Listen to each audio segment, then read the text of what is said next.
Hi friends, welcome back to my channel கதையும் நானும். So இந்த vlog பார்த்தீங்கன்னா ஏப்ரல் 22 அன்னைக்கு எடுத்தது ஃப்ரெண்ட்ஸ். ஆமாம் ஃப்ரெண்ட்ஸ், எர்த் டே தான். எர்த் டேவோட செலிப்ரேஷன் அப்போ எடுத்தது தான். So first of all happy earth day to all of you. So earth day நம்ம வாயால் சொன்னால் பத்தாது. ஸோ அந்த எர்த் டேவை செலிப்ரேட் பண்ணுற விதமாக நம்ம எர்த்துக்கு ஒரு புத்துயிர் அளிக்கணும் அப்படின்னா நம்ம நிறைய மரங்கள் நட்டு வைக்கணும். ஸோ அந்த வேலையை வந்துட்டு கண்டிப்பாக நம்ம எல்லாரும் ஒவ்வொருத்தரும் அவரோட கடமையாக நினச்சி நம்ம கண்டிப்பாக செஞ்சே ஆகணும்.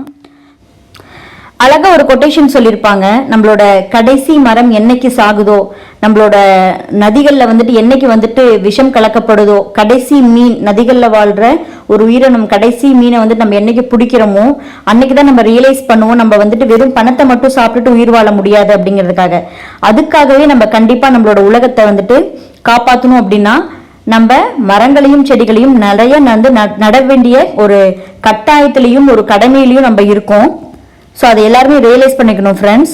அதே மாதிரி நம்ம மரங்களை நடுறோமோ இல்லையோ, ஒரு மரத்தை வெட்டாமல் இருக்கிறதுக்கு என்ன சொல்கிறாங்க அப்படின்னா, ஒரு மரம் வந்துட்டு நமக்கு எவ்வளோ வந்துட்டு சேமித்து தருதுன்னா 35 லட்சம் சேமித்து தருதான். எப்படின்னு பார்த்தீங்கன்னா, ஒரு மரம் சராசரியாக 50 ஆண்டு காலம் வாழுது. அந்த காலகட்டத்தில் அது தயாரிக்கும் ஆக்சிஜனோட மதிப்பு பார்த்தீங்கன்னா 6.4 லட்சம். அது இடத்தை சுற்றியுள்ள நிலத்தை வளப்படுத்துறதுல அது ஒரு 6.4 லட்சம். மண் அரிப்பை தடுக்கிறதுல ஒரு 6.4 லட்சம். அது மட்டும் இல்லாமல் சுற்றுப்புற காற்றில் உள்ள மாசுகளை அகற்றுவதில் 10.5 லட்சம் அது நமக்கு சேமிச்சு தருது. அது மட்டும் இல்லை ஃப்ரெண்ட்ஸ், நம்ம மரம் நம்மளோட பிராணிகள் நிறைய பறவைகளுக்கும் நிறைய விலங்குகளுக்கும் ஒரு இருப்பிடமா இருக்குது. அதுல ஒரு 5.3 லட்சம். இதை தவிர நம்ம வாழும் போதே என்ன பண்ணுது, நமக்கு பழங்கள், காய்கறிகள், இலைகள், நிறைய மருந்துக்கு ஒரு பொருட்கள் எல்லாமே அது வாழும் போதே நமக்கு தருது. அது வாழ்ந்து முடித்த பின்பும் அதோட மரங்கள் என்ன பண்றோம், நம்ம மர சாமானா யூஸ் பண்ணிக்கிறோம், வீடு கட்டடம் கட்டுறதுக்கு யூஸ் பண்ணிக்கிறோம், கிராமப்புறங்களையும் நகரப்புறங்களிலையும் நம்ம அடுப்பெரிக்கிறதுக்கு யூஸ் பண்ணிக்கிறோம். ஸோ இப்படி இவ்வளோ மதிப்பு மிக்க மரத்தை வாழும் போதும் வாழ்ந்த பிறகும் நமக்கு இவ்வளோ ஹெல்ப்ஃபுல்லாக இருக்கிற ஒரு மரத்தை நம்ம நட்டு வைக்கிறோமோ இல்லையோ அதை வெட்டாமல் இருக்கலாம். ஸோ அது வெட்டாமல் இருக்கிறதே நம்ம அதுக்கு செய்கிற மிகப்பெரிய உதவியாக இருக்கும்னு நினைக்கிறேன் நான். இது எங்கள் ஏரியாவில் இருக்கிற ஒரு சின்ன பிள்ளையார் கோவில் ஃப்ரெண்ட்ஸ். ஸோ இந்த எர்த் டேவை செலிப்ரேட் பண்ணுறதுக்காக எங்கள் ஏரியாவில் இருக்கிற குட்டீஸ், பாய்ஸ் அண்ட் தென் ஸ்ட்ரீட்டில் இருக்கிறவங்க எல்லாரும் சேர்ந்து கோவிலுக்கு பின்னாடி கொஞ்சம் இடம் நீட்டாக இல்லாமல் இருந்துச்சு. வீடு இடித்த மண்ணெல்லாம் கொட்டியிருந்தாங்க. ஸோ அந்த இடத்த கம்ப்ளீட்டாக அந்த கல் மண் எல்லாத்தையும் எடுத்து க்ளீன் பண்ணிவிட்டு, வெயில்னு கூட பார்க்கல யாருமே, எல்லாரும் ரொம்ப ஒற்றுமையாக வேலை செஞ்சாங்க. ஸோ மரங்கள் நட்டு வைக்கலாம், அதே மாதிரி பானை வச்சு குளிர் தண்ணி வைக்கலாம், அங்கே ஏரியாவில் யார் வேணாலும் குடிச்சிட்டு போகிற மாதிரி அப்படிங்கிறதுக்காக பிளான் பண்ணாங்க. ஸோ பிளான் பண்ணி சின்ன பசங்கள்லேருந்து பெரிய பசங்க வரைக்கும் எல்லாரும் ஒன்று சேர்ந்து இந்த இடத்த க்ளீன் பண்ணிட்டு இருக்காங்க இப்போ. ஸோ அதை தான் நம்ம வீடியோவில் பார்த்துக்கிட்டு இருக்கோம் இப்போ. ஸோ எர்த் டே செலிப்ரேஷன் எங்கள் ஏரியாவில் எப்படி போச்சு அப்படிங்கிறதுக்காக தான் இந்த வீடியோ எடுத்தேன். ஸோ பாருங்கள் ஃப்ரெண்ட்ஸ், எவ்வளோ அழகாக இருக்குது, மரங்கள் பார்க்கும் போதே எவ்வளோ அழகாக இருக்குன்னு பாருங்கள் ஃப்ரெண்ட்ஸ். இந்த மாதிரி அந்த இடத்துல சுற்றி நிறைய மரங்கள் இருந்துச்சுன்னா எவ்வளோ அழகாக இருக்குன்னு பாருங்கள். ஸோ இவங்க இப்போதைக்கு அந்த இடத்துல 3 மரங்கள் நட்டு வைக்கலாம் அப்படிங்கிற பிளானில் இருக்காங்க. ஒன்று பார்த்தீங்கன்னா கொய்யா மரம், அடுத்து வேப்ப மரம், இன்னொன்று புங்க மரம். இந்த 3 மரத்தை தான் இப்போ அங்கே நட்டு வைக்க போகிறாங்க. ஸோ அதுக்காக தான் க்ளீனிங் ப்ராசஸ் போய்கிட்டு இருக்குது. ஸோ இதுதான் அந்த 3 மரம். ஸோ இந்த 3 மரத்தை தான் அவங்க அங்கே நட்டு வைக்கிறதுக்காக க்ளீன் பண்ணிகிட்ருக்காங்க.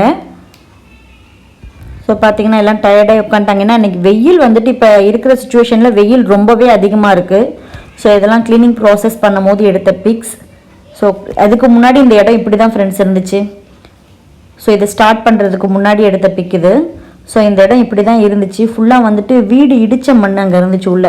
ஸோ நோண்ட அந்த செங்கல் தான் நிறையா வந்துச்சு. ஸோ செங்கல் எல்லாத்தையுமே கம்ப்ளீட்டாக க்ளீன் பண்ணி அந்த குப்பையெல்லாம் கொஞ்சம் ரிமூவ் பண்ணிவிட்டு, ஸோ இப்போ பாருங்கள் குழி பறித்து வச்சாச்சு. ஸோ இப்போ இந்த குழியில் தான் நம்ம ஃபஸ்ட்டு மரத்தை நட்ட போகிறோம்.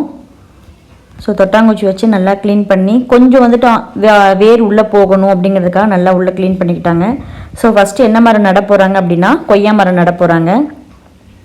ஸோ கொய்யா மரம் வச்சுருக்காங்க.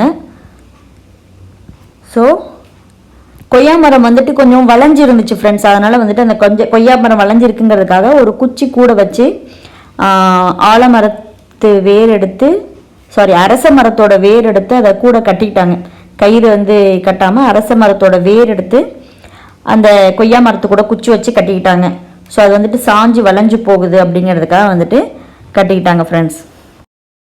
வந்துட்டு அடுத்தது பார்த்தீங்க அப்படின்னா வேப்ப மரம் வைக்கிறோம்.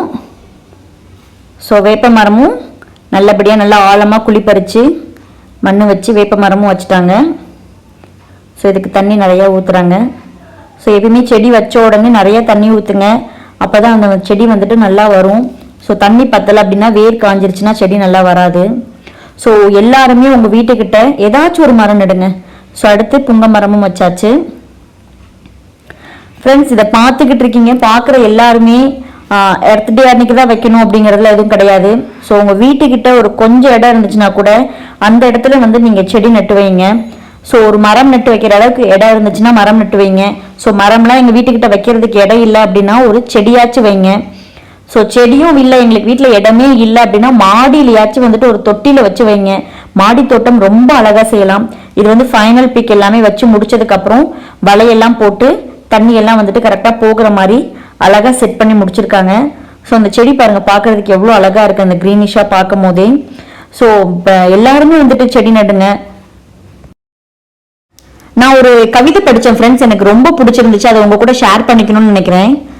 ஸோ ஒரு நாள் நாம் இருக்க மாட்டோம், உன் அன்பை தென்னை மரத்தின் மீது காட்டு, வெற்றி அடைந்தால் ஒரு வாழை மரம் நடு, தோல்வி அடைந்தால் கருவேப்பிலை மரம் நடு, சும்மா இருக்கும் நேரங்களில் காய்கறி விதைகளை நடு, கையில் பணம் இருந்தால் பூச்செடிகளை நடு, உன்னை விட்டு யாரும் பிரிந்தால் மாடி தோட்டம் நடு, எதிர்கால சந்ததியருக்காக மாமரம் நடு, பலனை எதிர்பார்க்காமல் கடமை செய்ய நினைத்தால் பனை நடு, சந்தோஷமாக இருக்கும் போது வேப்ப மரம் நடு, கவலையுடன் இருக்கும் பொழுது செடிகளுக்கு தண்ணீர் பாய்ச்சு, வீட்டில் இடம் இருந்தால் முடிந்தவரை மரம் நடு, இடம் இல்லை என்றால் முடிந்தவரை இதனை பகிரு, ஒரு நாள் நாம் இருக்க மாட்டோம், நாம் நட்ட மரங்கள் இருக்கும் நம் பேர் சொல்லிக்கொண்டு.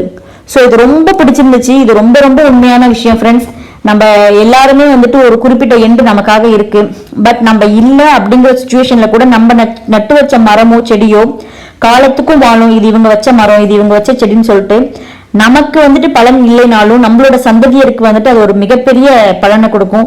ஸோ ப்ளீஸ் எல்லாரும் உங்களுக்கு முடிஞ்ச அளவுக்கு உங்க வீட்டுல இடம் இருக்கோ இல்லையோ ஏதாச்சும் ஒண்ணு பண்ணுங்க. பக்கத்துல இடம் இருந்துச்சுன்னா மரம் வைங்க, இல்லையா மாடி தோட்டமாச்சும் வைங்க. உங்களை சுத்தி இயற்கையா பசுமையா நல்ல காற்றை வந்துட்டு நீங்களே வந்துட்டு தயார் செய்துக்குங்க.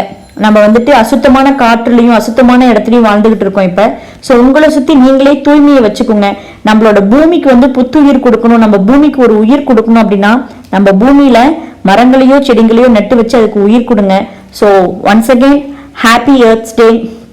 ஸோ எல்லாரும் சந்தோஷமா வாழுங்க, ரொம்ப சேஃபா இருங்க, ரொம்ப ஆரோக்கியமா இருங்க. ஸோ உங்களோட நலனை நீங்களே பாதுகாத்துக்குங்க. ஸோ உங்களை வேறொரு வீடியோவில் சந்திக்கிறேன். இந்த வீடியோ உங்களுக்கு பிடிச்சிருந்துச்சுன்னா லைக் பண்ணுங்க, ஷேர் பண்ணுங்க. புதுசாக சேனலுக்கு வந்திருக்கிறவங்க மறக்காம சேனலை சப்ஸ்கிரைப் பண்ணுங்க, கூடவே பெல் ஐக்கானை கிளிக் பண்ண மறந்துடாதீங்க. உங்களை வேறொரு இன்ட்ரெஸ்டிங்கான வீடியோலையோ இல்லை இன்ட்ரெஸ்டிங்கான காம்படிஷன்லையோ நான் நெக்ஸ்ட் இதில் மீட் பண்ணுறேன். அண்டில் தென் பாய் ஃப்ரம் கதையும் நானும். பாய்.